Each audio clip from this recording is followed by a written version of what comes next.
സംസ്ഥാന വഖഫ് ബോർഡിൽ അമുസ്ലിങ്ങളെ ഉൾപ്പെടുത്തുമോ? രണ്ടുപേരെ ഉൾപ്പെടുത്തണം എന്നാണ് നിയമം.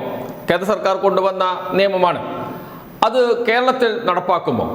കഴിഞ്ഞ LDF സർക്കാർ നടപ്പാക്കിയിരുന്നില്ല. ആ രണ്ട് ഒഴിവുകൾ നികത്താതെയാണ് വഖഫ് ബോർഡ് പുനഃസംഘടിപ്പിച്ചത്. അത് മാറ്റിവെക്കുകയാണ് ചെയ്തത്.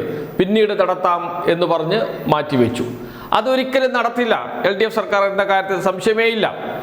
അമുസ്ലിങ്ങളെ വഖഫ് ബോർഡിൽ ഉൾപ്പെടുത്തുന്നതിന് എതിരെ സംസ്ഥാന സർക്കാർ സുപ്രീം കോടതിയെ സമീപിക്കുകയും ചെയ്തിട്ടുണ്ട്. കേസ് അവിടെ നിൽക്കുകയാണ്. കേസ് തള്ളി എന്നാണ് മുഖ്യമന്ത്രി VD സതീശൻ പറഞ്ഞിരിക്കുന്നത്. എന്നാൽ കേസ് തള്ളിയിട്ടില്ല. 25/8/2026 സുപ്രീം കോടതി കേസ് വീണ്ടും പരിഗണിക്കും. എന്ന് വെച്ചാൽ അടുത്ത മാസം 25-ന്. ഉത്തരവിൻ്റെ കോപ്പി പ്രേക്ഷകർക്ക് കാണാം. പക്ഷേ സംസ്ഥാന വഖഫ് ബോർഡ് പുനഃസംഘടിപ്പിക്കാൻ തീരുമാനിച്ചിട്ടുണ്ട് UDF. മുസ്ലിം ലീഗ് നേതാക്കൾ അത് സമ്മതിച്ചിട്ടുണ്ട്. വഖഫിൻ്റെ ചുമതലയുള്ള മന്ത്രി മുസ്ലിം ലീഗിൻ്റെ നേതാവ് ഷംസുദ്ദീനാണ്, N ഷംസുദ്ദീൻ. അദ്ദേഹം കഴിഞ്ഞ ദിവസം മാധ്യമപ്രവർത്തകരോട് പറഞ്ഞത് പുനഃസംഘടന തീരുമാനിച്ചിട്ടുണ്ട്. UDF ചർച്ച ചെയ്തെടുത്ത തീരുമാനമാണ്. എന്ന് വെച്ചാൽ മുസ്ലിം ലീഗ് അടക്കമുള്ള UDFിലെ ഘടകകക്ഷികൾ ചർച്ച ചെയ്ത് എടുത്ത തീരുമാനമാണ് വഖഫ് ബോർഡിൽ രണ്ട് അമുസ്ലിങ്ങളെ ഉൾപ്പെടുത്തുന്നത് എന്നാണ് N ഷംസുദ്ദീൻ തന്നെ പറഞ്ഞിരിക്കുന്നത്. അതുകൊണ്ട് ഒരു സംശയവും വേണ്ട, വഖഫ് ബോർഡിൽ കേരളത്തിൽ രണ്ട് അമുസ്ലിങ്ങളെ നിയമിക്കും. ചിലപ്പോൾ ഇന്ത്യയിൽ ആദ്യമായിട്ടായിരിക്കും വഖഫ് ബോർഡിൽ രണ്ട് അമുസ്ലിങ്ങൾ കേരളത്തിൽ നിന്ന് വരുന്നത് എന്നാണ് തോന്നുന്നത്. ചിലപ്പോൾ ആദ്യമായിട്ടായിരിക്കും സംസ്ഥാന വഖഫ് ബോർഡിൽ രണ്ട് അമുസ്ലിങ്ങൾ വരുന്നത്, അതും UDF ഭരിക്കുമ്പോൾ. എന്ന് വെച്ചാൽ മുസ്ലിം ലീഗ് UDFിൻ്റെ ഘടകകക്ഷിയാകുമ്പോൾ മുസ്ലിം ലീഗ് മന്ത്രിമാർ ഉള്ള സമയത്ത് തന്നെ സംസ്ഥാന വഖഫ് ബോർഡിൽ രണ്ട് അമുസ്ലിങ്ങൾ വരുന്നു എന്ന്. ഇന്ന് ഹൈക്കോടതി കേസ് പരിഗണിച്ചിരുന്നു. അപ്പോൾ അവിടെ അഡ്വക്കേറ്റ് ജനറൽ കോടതിയിൽ പറഞ്ഞ കാര്യം ഇപ്പോൾ ഇതാ വാർത്തകളായി വന്നുകൊണ്ടിരിക്കുകയാണ്. എന്താണ് പറഞ്ഞത്? വഖഫ് ബോർഡിൽ മുസ്ലിം ഇതരരെ ഉൾപ്പെടുത്താൻ തയ്യാർ. ഹൈക്കോടതിയിലും നിലപാട് ആവർത്തിച്ച് സംസ്ഥാന സർക്കാർ.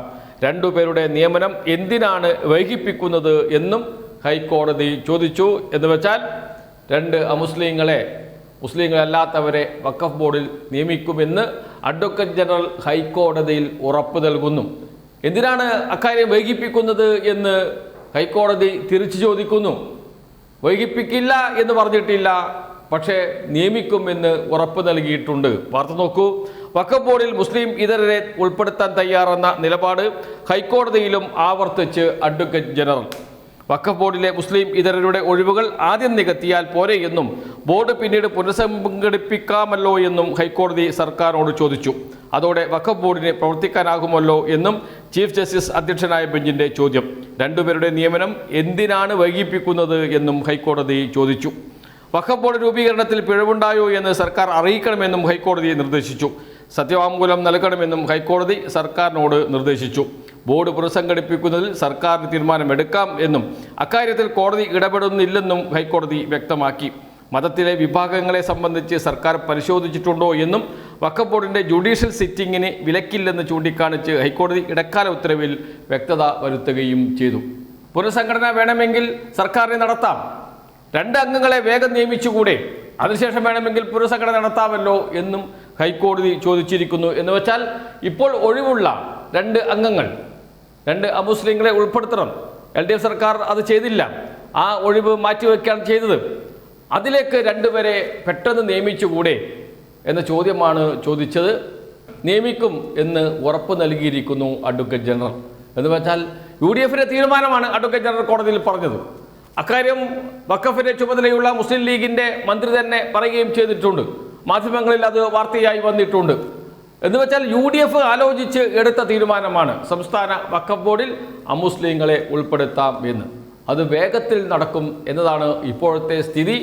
അതിനെല്ലാ സമ്മതവും ഹൈക്കോടതിയിൽ നൽകിയിരിക്കുന്നു സംസ്ഥാന സർക്കാർ. സംസ്ഥാന അഡ്വക്കേറ്റ് ജനറൽ തന്നെ കേസിൽ ഹാജരായി ഉറപ്പുകൂടി നൽകിയിരിക്കുന്നു. അതൊരു സത്യവാങ്മൂലമായി തരണമെന്ന് ഹൈക്കോടതി ആവശ്യപ്പെട്ടിട്ടുണ്ട്. അത് എപ്പോഴാണ് നൽകുക എന്നതേ ഇനി അറിയാനുള്ളൂ.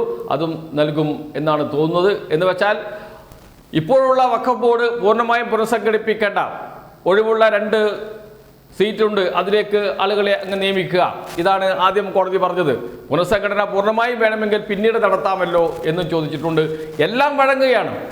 എല്ലാത്തിനും തയ്യാറാണ്. എന്ന് വെച്ചാൽ ഒരു BJP സർക്കാർ ചെയ്യുന്നതിനപ്പുറമാണ് ഇപ്പോൾ സംസ്ഥാനത്തെ UDF സർക്കാർ ചെയ്തുകൊണ്ടിരിക്കുന്നത്. ഇതെല്ലാം അതിന് തെളിവായി നമ്മുടെ മുന്നിൽ നിൽക്കുകയാണ് ചെയ്യുന്നത്. എന്തായാലും മുസ്ലിം ലീഗിൻ്റെ നിലപാട് കൂടി BJPയുടെ നിലപാടിനൊപ്പം നിൽക്കുന്നു എന്നതാണ് ഏറ്റവും വലിയ കാര്യം. കേരളത്തിൽ എങ്ങനെ ഇങ്ങനെയൊക്കെ നടക്കുന്നു എന്ന് ചോദിക്കേണ്ടി വരും. കോൺഗ്രസ് മുസ്ലിം ലീഗിനെ ഹൈജാക്ക് ചെയ്തോ, അതല്ല മുസ്ലിം ലീഗ് കോൺഗ്രസിനെ ഹൈജാക്ക് ചെയ്തോ, രണ്ടുപേരെയും BJP ഹൈജാക്ക് ചെയ്തോ എന്നതേ ഇനി അറിയാനുള്ളൂ.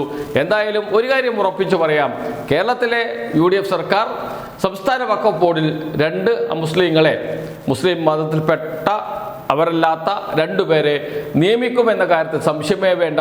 അത് എപ്പോൾ എന്ന ചോദ്യം മാത്രമേ അവശേഷിക്കുന്നുള്ളൂ.